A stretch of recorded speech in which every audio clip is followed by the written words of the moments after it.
3d6 down the line. I cannot believe we're alive.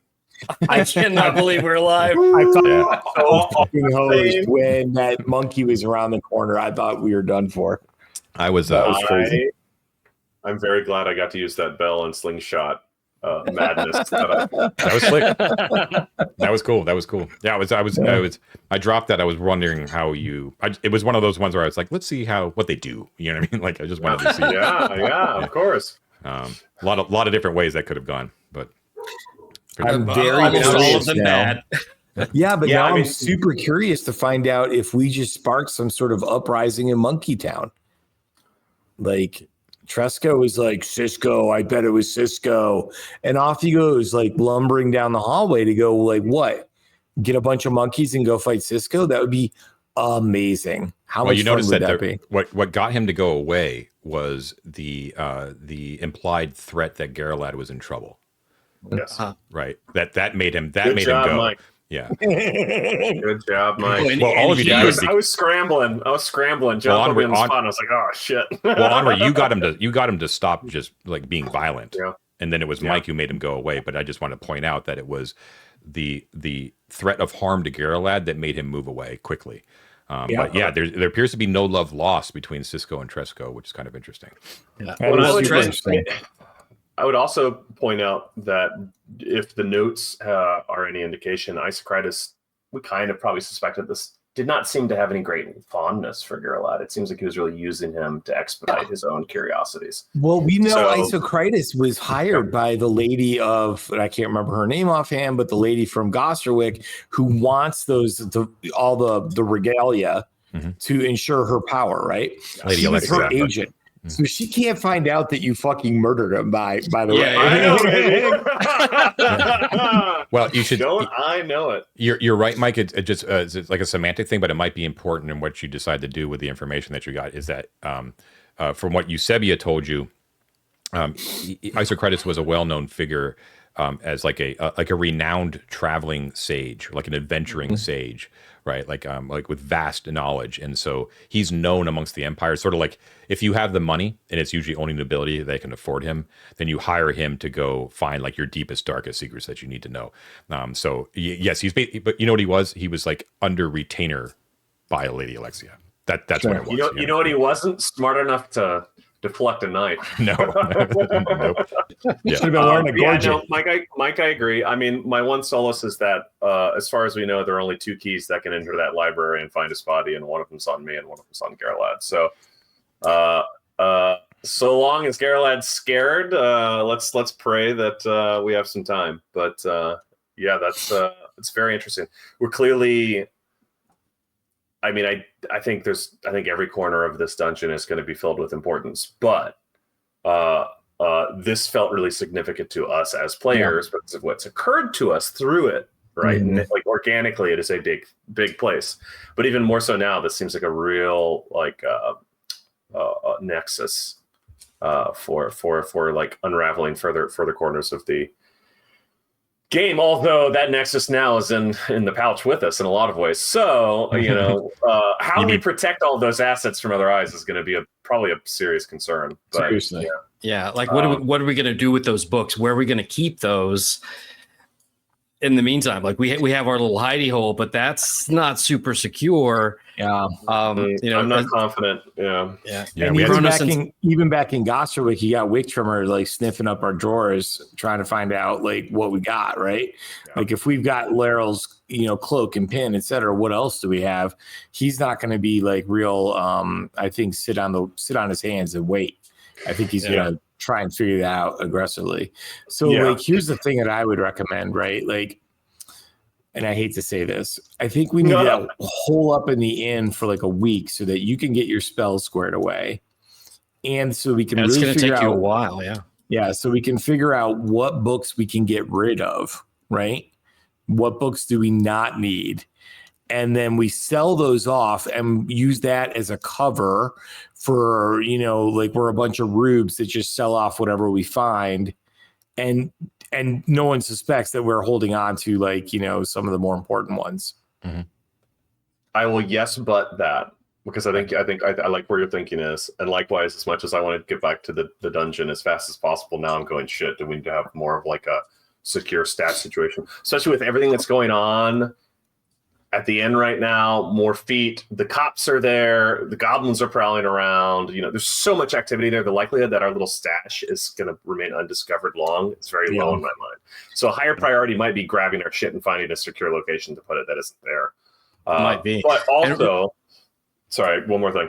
Also, what I'll say is this is an abundance of paranoia, I'm sure, but anyone who is wise enough to recognize, even if we don't have any use of them, ancient books could probably deduce that they came from the library, and whoever sold them has been there. So I don't know if we want to sell these books if it's going to reveal that we've been in that location. That's a good especially point. if Isocritus is not showing up again. You should also be aware too that despite my saying that there are a number of merchants at the inn, that there is probably very few actual antiquarians who would be able to give you what those books are worth. Like I could just telegraph to you right immediately that you will not get your money's worth if you unload them here. So it would be a matter of necessity if you really want to do it.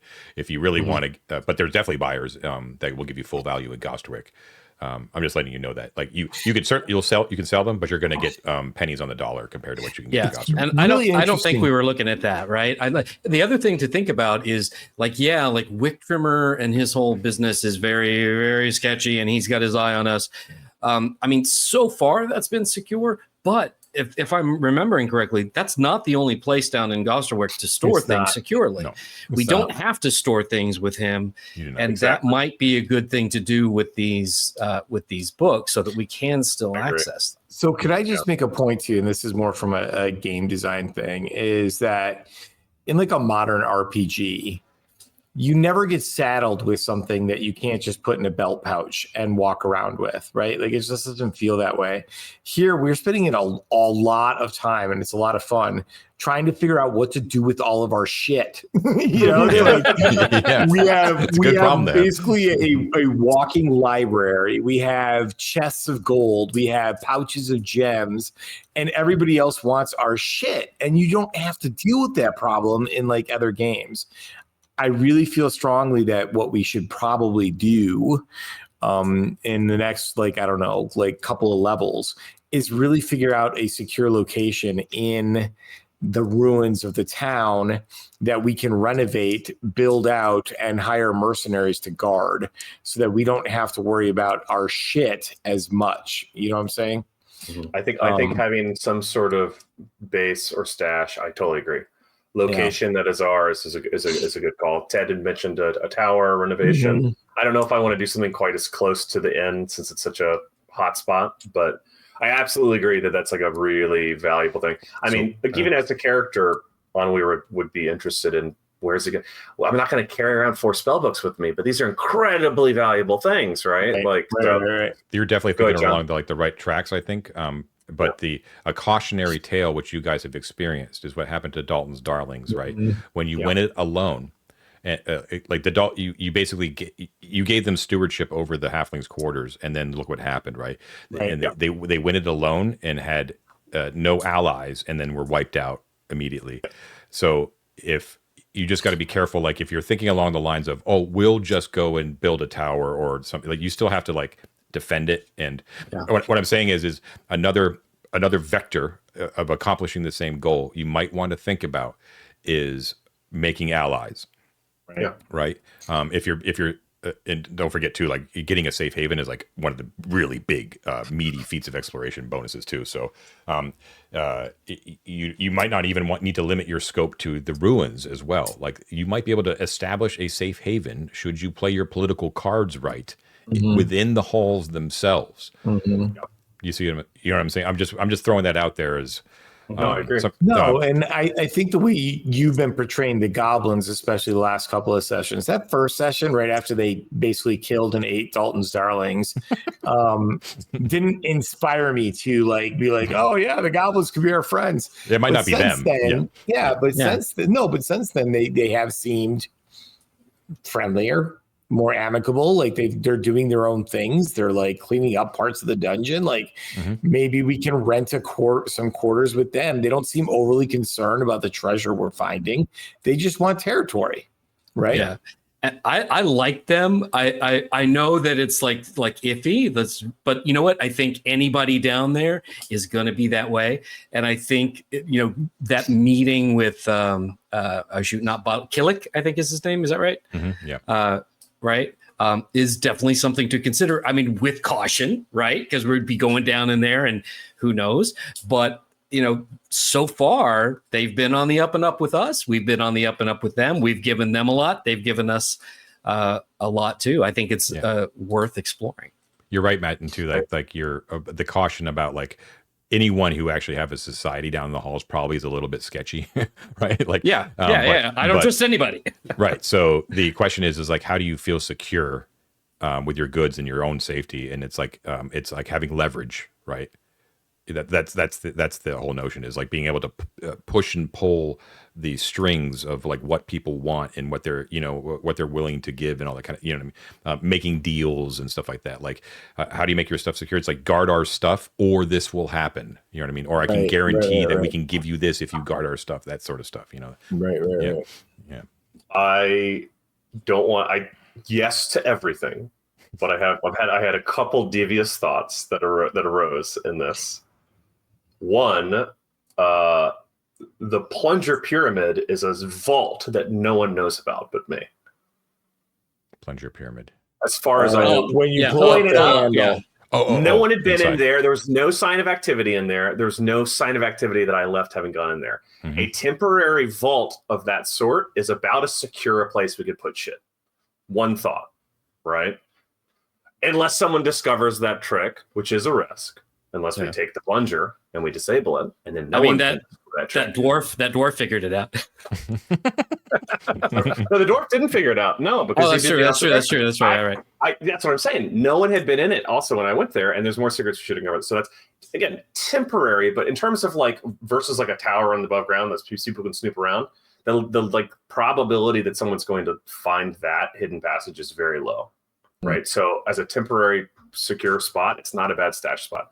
Other thought, Hall of Heroes, very hard to get into. Yeah. Very hard to get into. Might be something to consider, hiding a stash near the spaceship. That doesn't mean it will be impenetrable forever, but again, the point I'm getting at is we know that those are two really exclusive areas to us. Right. And if we are vigilant about it, it buys us time that above ground might not have, or which might not have, et cetera, et cetera. I still think leveraging our connections, like John is saying, is the best possible move long term. Those are both really good ideas too. But I think those two things are really, really defensible and secret. And so I think we should use that idea. I think that we would have to really solve the mysteries in that Hall of Heroes to be considered a safe haven. So maybe short term, it's the pyramid. I mean, that's perfect, man. But one of your long-term goals is to get back to that spaceship, right? And get the tech. So you would have to go through the Hall of Shrines to do that.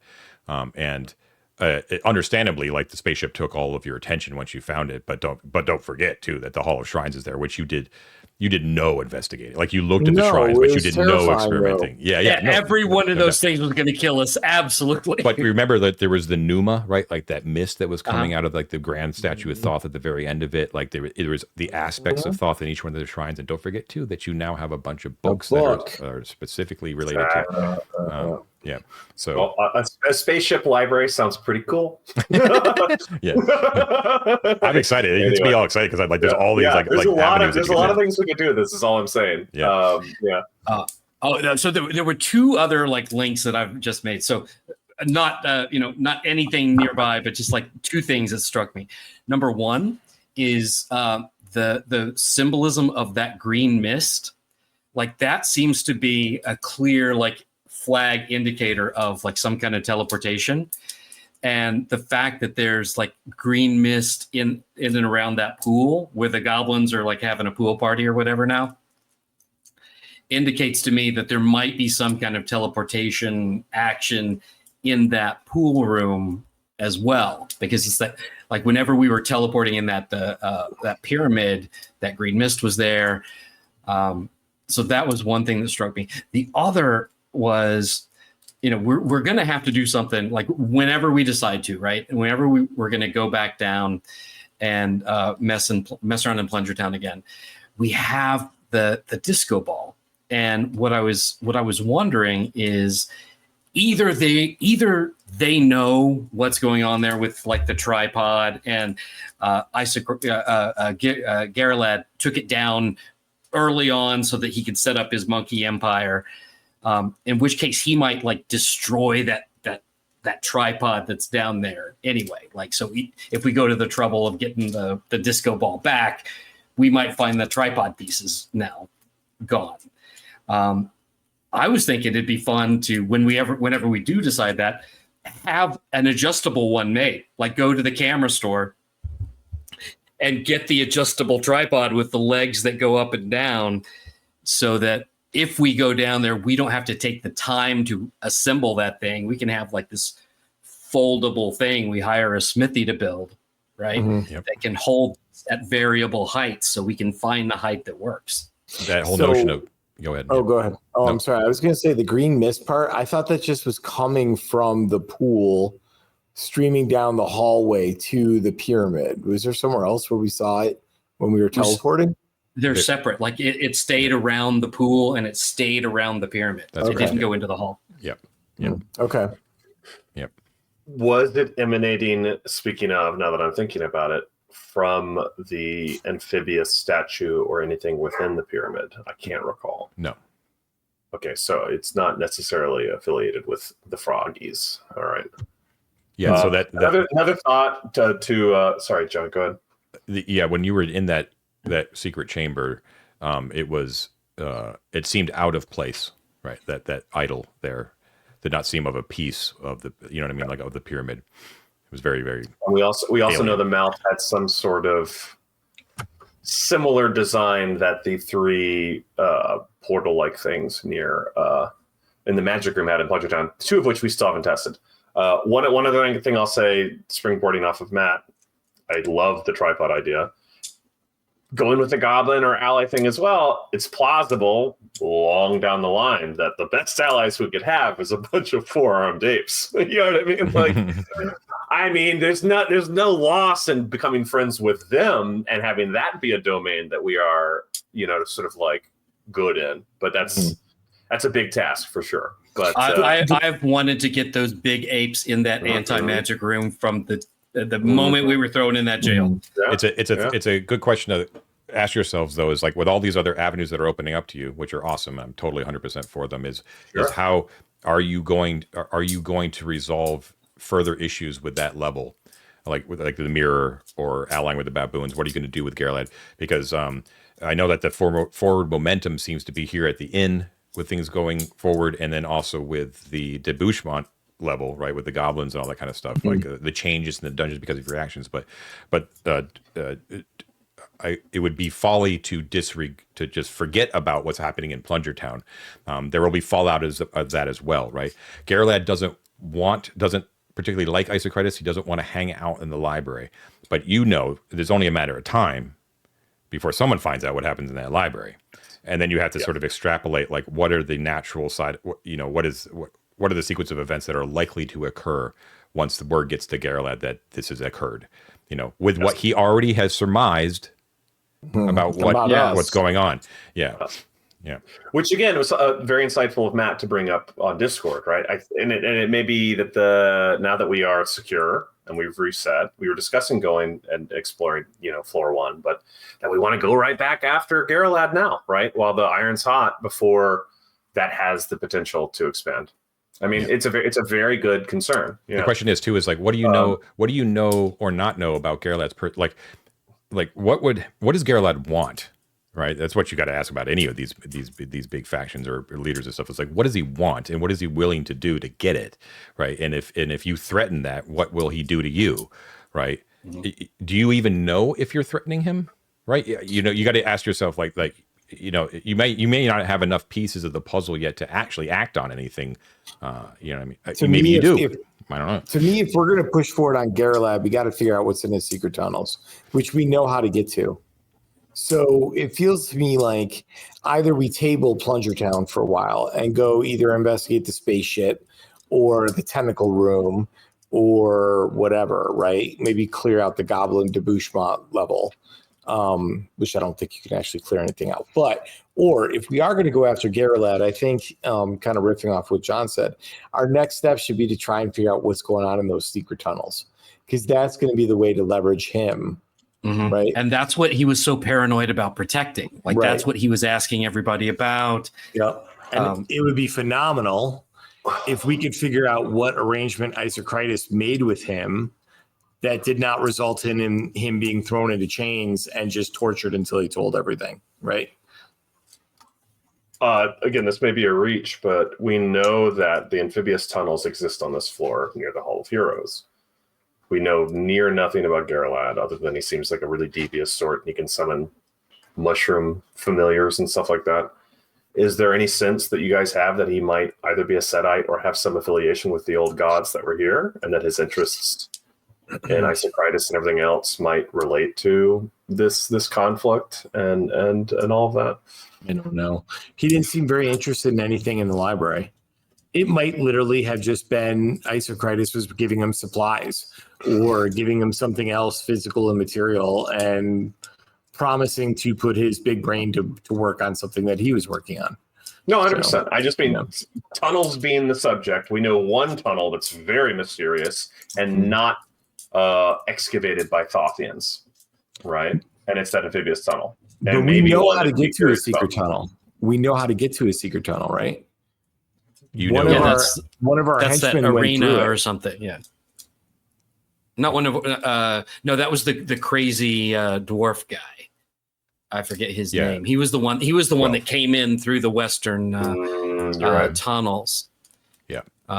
Yeah, and he died in the flaming pit of monster. Yeah, he fell in the flaming poop pit. That's where you got the rod, though. That's where you found the rod. Yeah, that's where that. I guess my point, and maybe I'm like bridging things that are unrelated, but my point is just to follow on your instinct of what does he want, because we don't know, and if he's not interested in the library, I mean, he must be if he's interacting with Isocritus, but if he's not interested in the library, what is valuable about this floor to him other than having his own little petite kingdom? If it's not that, then what does he want out of this space? What is he searching for? And we do know that the Hall of Heroes is here, the spaceship is here, that a tunnel to some mysterious amphibious space is here. And then we have the apes and all of the infrastructure that's very familiar to us. And then question mark. Right. And don't forget what John told us too, that we can actually have a war of attrition with the monkeys. Like if we can start drawing them off in pockets of 2 or 3 and whittling them away, we erode his power base. So yeah. Well, with all the factions too, I do keep track of the numbers because Richard is cool enough to actually say like when a faction's numbers get to this point, this they're likely to do this, and so on and so forth, which is really really cool. Which makes you want to. It's not like there's like just an endless stream of baboons or goblins. It's like the goblins are fecund, but they're. I do have a number. I have a number, and every one that dies, including the ones that died just now in the debouchement room, that's all been counted. There's a tally going. I love it. Yeah. Well, interestingly, one big change I think that we made to the dungeon this time is that we installed a 2-way transportation system between those 2 levels. Yes, right? for good like or ill. Right. I was going to say, which may very well be another reason to follow up on Garrelad very soon, which I did not think about because I forgot it stuck there until you said it, and I was like, fuck.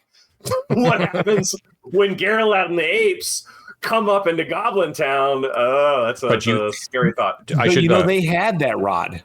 They had that rod the whole time. No, it was in the garbage pit. It was in the garbage pit. But do you not think Garrelad didn't just throw it down there to absolutely not. I always assumed he did. I don't think he would take mobility away from himself if he was trying to control all entry and exit to this place. Right. I think he would. Yeah. I think that is something that was lost a lot longer ago. Mm-hmm.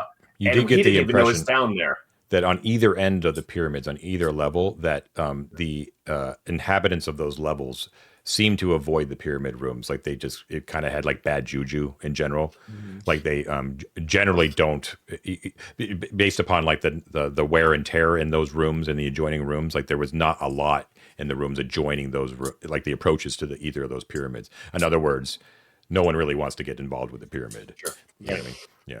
It's because it's ancient aliens, obviously, and the amphibians Gentlemen, are actually you just can keep on bonkers. talking, but I got to be up in Yeah, 4 hours. Yeah.